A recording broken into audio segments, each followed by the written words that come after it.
How are we doing, YouTube? Hope you're all good. Back for my second video. Couple of things before I start. Thanks to everyone who subscribed and left a comment last week, because I was quite nervous about doing the video, like I said. I don't know why, but yeah, I got a lot of nice comments from people. Said some very encouraging things. So many thanks if you subscribed and you left a comment. I do appreciate it. Very kind of you all.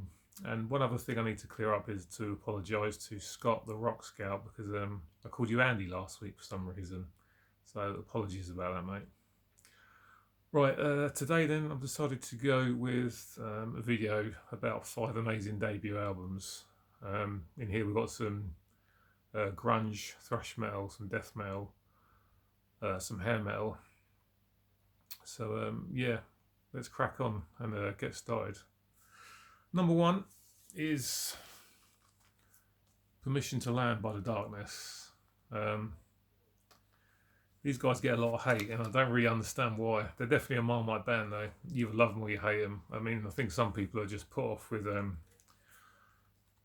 falsetto vocals and cat suits that Justin Hawkins is wearing. Fair enough, you know, if you don't like that kind of thing. But I think this is a great album, I really do. Yeah, from 2003. They were the first band to really bring back sort of fun into rock over here in the UK for at least 10 years when this came out. Apart from the last song, Holding My Own, the rest of it's all killer. The last song is okay, I don't dislike it. But for me, it's absolutely brilliant. I love it, I really, really do. I mean, everyone knows the single I Believe in a Thing Called Love. If you listen to that, listen to the intro riff, and then listen to Queen's One Vision. Very, very similar riff. But this is amazing. First track, Black Shark. Then you got Get Your Hands Off My Woman, which is a great song. The first single I heard, Growing on Me, is fantastic. Yeah, then you got I Believe in Anything Called Love, and then Love Is Only a Feeling, which is another single. Really good. I really, really enjoy it. First side is absolutely amazing. Love every song. Then you got Giving Up, Stuck in the Rut on Friday Night on side 2. And Love on the Rocks and Ice, and like I say, Holding My Own. The only song I'm not too fussed about. But it's a great debut. Absolutely amazing debut album. So many people don't like him. I don't understand it, to be honest, but there we go. You know, we're all different. That's what makes us individual. So that's that one. Darkness, Permission to Land from 2003. Up next, over to Canada. Some thrash metal. Annihilators, Alice in Hell from 1989. Brilliant album. For me, Jeff Waters, amazing guitar player. He does get a lot of recognition in the guitar community, but I still think he's underrated. Just what a great player he is. The riffs on this and the solos are amazing. A lot they are in all Annihilator albums, to be honest. But a classic album, you know. Alice in Hell, Welcome to Your Death, Wicked Mystic, Burns Like a Buzzsaw Blade, killer songs. And you've got Word Salad, Leisure, and Human Insecticide. It's just brilliant. There's not a bad song on it at all. Great bass playing from Wayne Darley. And the musicianship from everyone's amazing. And fantastic vocals as well from Randy Rampage, who unfortunately passed away, I think it was a couple of years ago now. This is essential thrash metal. If you haven't got this, you need to get this in your collection. This was the biggest selling debut release, I think, on Roadrunner when it came out. I think it sold 250,000 copies. It was the biggest seller at the time. But an amazing album. You've got to get your hands on it. This is an original press I managed to pick up a few years ago. Fantastic album. Really, really good. If you haven't got it, make sure you get it. Up next, moving over to Seattle in the United States for Pearl Jam's 10. For me, Alice in Chains, the best band to come out of Seattle in the early 90s. And then these guys, or maybe Soundgarden.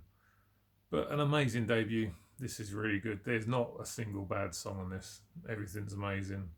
Some big singles, you know, Even Flow, Alive, and of course Jeremy. Great bass riff.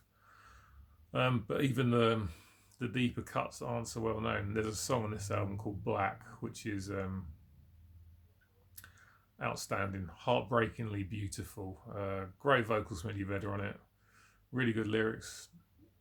Just that song is worth the price of admission on its own. But there's a lot of other great stuff as well. Stuff like Once, Why Go, Ocean's Porch, Deep and Release. Every song is killer. If you haven't heard this for some reason, then get out there and find yourself a copy. This is a repress from a few years back. Don't own an original. I'm not too fussed about having original presses, to be honest. If I can get them, great. If I can't, I don't care, you know. As long as it plays and does the job, it's great. Fantastic album, really, really good. Highly recommend picking this up if you don't have it already. Great debut album.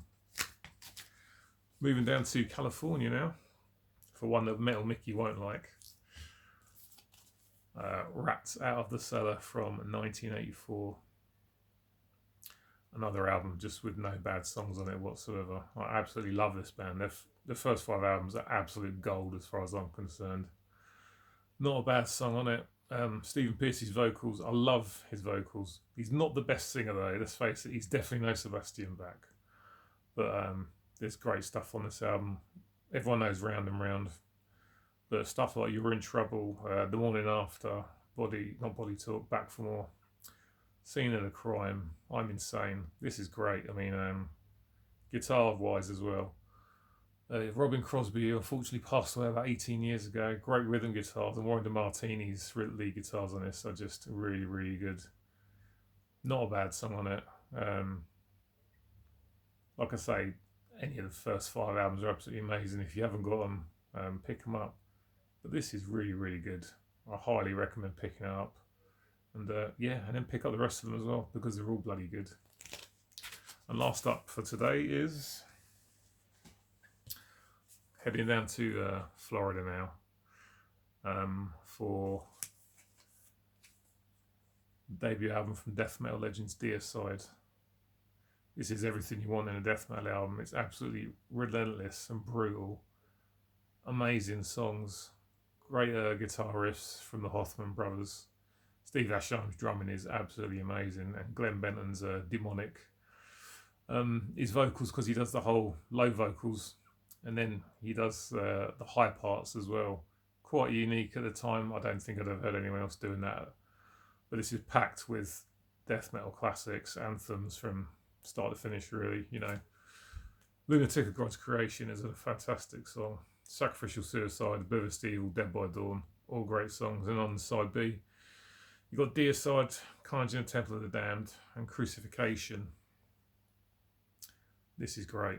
I just, as far as debuts go, this is really sort of hitting the ground running and doing the absolute best right from the off.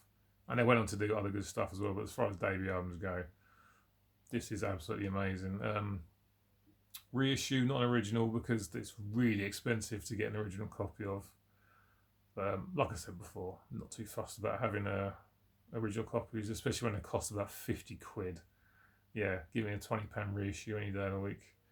But yeah, another amazing debut album. Deicide's first. Definitely worth picking up. Alright guys, that's it for today. 5 debut albums that are absolutely amazing. Leave me a comment, let me know what you think, see if you agree with me or not. And I'll catch you next time. Cheers, see you later. Bye.